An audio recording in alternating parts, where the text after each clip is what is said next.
नमस्कार, स्वराज एक्सप्रेस में आप सभी का बहुत स्वागत है। मैं हूं आपके साथ प्रियंका गुप्ता। बुलेटिन की शुरुआत बड़ी खबर के साथ करते हैं जो कि राजधानी भोपाल से है। मुख्यमंत्री डॉक्टर मोहन यादव की सभी बैठक स्थगित कर दी गई है। तो दिल्ली में महत्वपूर्ण बैठक के चलते सभी बैठक स्थगित की गई है। शीर्ष नेतृत्व से मंत्रिमंडल विस्तार को लेकर चर्चा करेंगे मोहन यादव और दिल्ली में ही रुकेंगे मुख्यमंत्री मोहन यादव। तो शाम तक दिल्ली से भोपाल लौटने की संभावना है। तो कई कार्यक्रम आज उनके राजधानी भोपाल में होने थे, लेकिन उनकी महत्वपूर्ण बैठक के चलते अब उनका भोपाल लौटने की जो संभावना थी वो स्थगित हो गई है। आपको बता दें कि वो दिल्ली में ही रहेंगे और दिल्ली में महत्वपूर्ण बैठक में शामिल होंगे। तो दिल्ली में महत्वपूर्ण बैठक के चलते सभी बैठक स्थगित की गई है। शीर्ष नेतृत्व से मंत्रिमंडल विस्तार को लेकर चर्चा करेंगे मोहन यादव। तो जल्द जिस तरीके से कयास लगाया जा रहा है कि मंत्रिमंडल विस्तार हो सकता है, उसको लेकर अब दिल्ली में महत्वपूर्ण बैठक होगी जिसमें शामिल होंगे मोहन यादव, जिसके चलते उनकी सभी बैठक स्थगित की गई हैं। तो आपको बता दें कि मोहन यादव भोपाल लौटने वाले थे, लेकिन अब शाम को वो भोपाल लौटेंगे, जिसके चलते उनकी जो भी बैठकें थी अब यहां पर स्थगित की गई हैं। तो बड़ी बैठक दिल्ली में होगी जिसमें शामिल होंगे मोहन यादव। तो मुख्यमंत्री डॉक्टर मोहन यादव आपको बता दें दिल्ली में ही रुकेंगे, महत्वपूर्ण बैठक जिसमें वो शामिल होंगे। तो यहाँ पर शीर्ष जो नेतृत्व है उनके साथ वो बैठक करेंगे, महत्वपूर्ण निर्णय यहाँ लिए जाएंगे। बता दें कि यहाँ मोहन मंत्रिमंडल को लेकर विस्तार किया जा सकता है, तो उसको लेकर यहाँ पर लिस्ट तैयार की जाएगी। उनके नामों पर रायशुमारी यहाँ पर देखने को मिलेगी, जिसके चलते उनकी जो भोपाल में बैठकें थी वो स्थगित की गई हैं। और इस पर विस्तार से जानकारी के साथ कुमार संदीप हमारे साथ हमारे सहयोगी लाइव जुड़ चुके हैं। तो संदीप से ही जान लेते हैं। संदीप, सीएम मोहन यादव का जो भोपाल वापस लौटने का कार्यक्रम था वो रद्द हो चुका है। दिल्ली में महत्वपूर्ण बैठक होनी है। क्या माना जाए कि इस बैठक के बाद जल्द ही मंत्रिमंडल विस्तार होगा?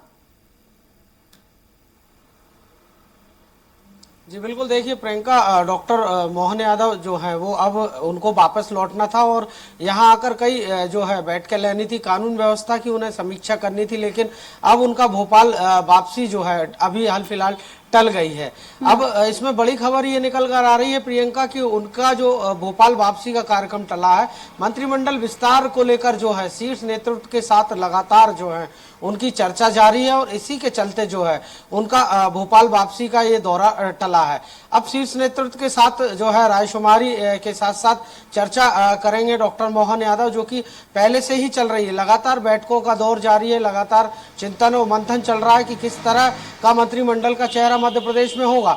लेकिन अब जो मुख्यमंत्री वो डॉक्टर मोहन यादव हैं वो आज दिल्ली में ही रहेंगे और ऐसा लगभग माना जा रहा है कि जो नाम है वो तकरीबन तय होने हैं और अंतिम मोहर जो है आला कमान की इस पर जो कैबिनेट है या मंत्रिमंडल का जो विस्तार होना है उसकी लिस्ट लेकर ही अब वो शायद भोपाल वापस लौटेंगे। प्रियंका, बिल्कुल, और जिस तरीके से जो संभावित नाम है कहीं ना कहीं उसको लेकर रायशुमारी यहाँ पर होगी और जाहिर तौर पर लोकसभा चुनाव नजदीक है, तो ऐसे में लोकसभा चुनाव को देखते हुए यहाँ पर जो मंत्रिमंडल में देखा जाए जगह दी जाएगी। और सभी अगर देखें जो अनुभवी नेताओं की बात करें या फिर हम युवा नेता, कहीं ना कहीं सामंजस्य इसका देखने को मिलेगा।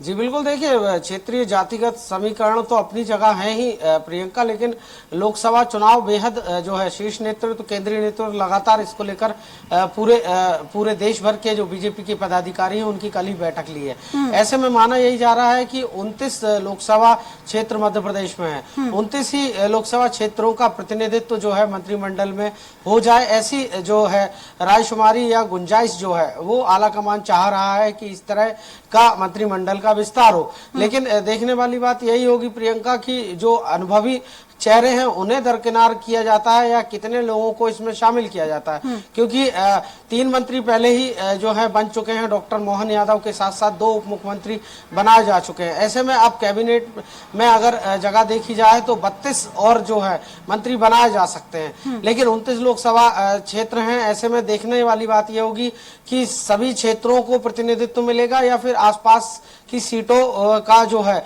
उस पर कद्दावर जो नेता जीत कर आए हैं, सांसद जो हैं, उनको जगह दी जाएगी जिसमें दूसरी सीटों को वो भी प्रभावित कर सके।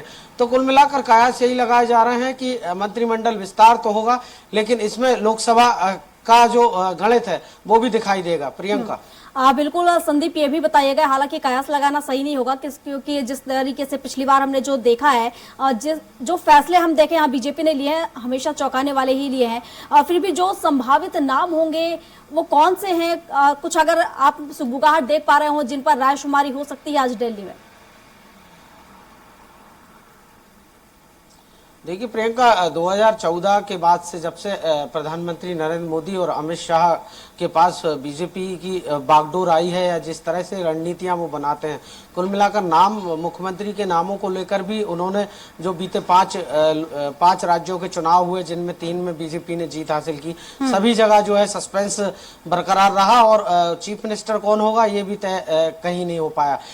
कहीं से भी निकलकर मोहन यादव का नाम नहीं था, या फिर राजस्थान में भजनलाल शर्मा का नाम नहीं था, या फिर छत्तीसगढ़ में भी देखा जाए तो विष्णुदेव शाह की भी जो मुख्यमंत्री पद पर ताजपोशी हुई, कहीं से कहीं तक जो है इन नामों की चर्चा नहीं थी। ऐसे में कैबिनेट में ये तो मध्य प्रदेश की अगर कैबिनेट की बात की जाए तो तय ये माना जा रहा है कि जो 2-4 अनुभवी चेहरे हैं जो सांसद जीत कर आए हैं उन्हें जरूर जगह मिल सकती है, क्योंकि अनुभवी चेहरे भी शामिल करने हैं जो कि सरकार पूरे 5 साल तक जो फैसले हैं उनमें इनकी जो है इनकी जो सलाह मशवरा है वो सरकार के काम आए। लेकिन साथ ही साथ रणनीति ये भी है कि युवा चेहरे हों और क्षेत्रीय जातिगत समीकरणों के साथ साथ जो महिलाओं को लेकर बीजेपी लगातार आधी आबादी पर फोकस किए हुए है, तो ऐसे में माना जा रहा है महिलाओं को भी इसमें जगह मिलेगी। अब नाम कौन से होंगे ये अभी कहना मुमकिन नहीं है प्रियंका। बिल्कुल सही कहा आपने संदीप जी, और हालांकि विधानसभा चुनाव में भी इसकी झलकियां हमने देखी है कि युवाओं महिलाओं पर विशेष रूप से फोकस रहा है। अब देखने वाली बात यह होगी कि मंत्रिमंडल में क्या इन लोगों को जगह दी जाएगी। फिलहाल शुक्रिया आपका तमाम जानकारियों के लिए।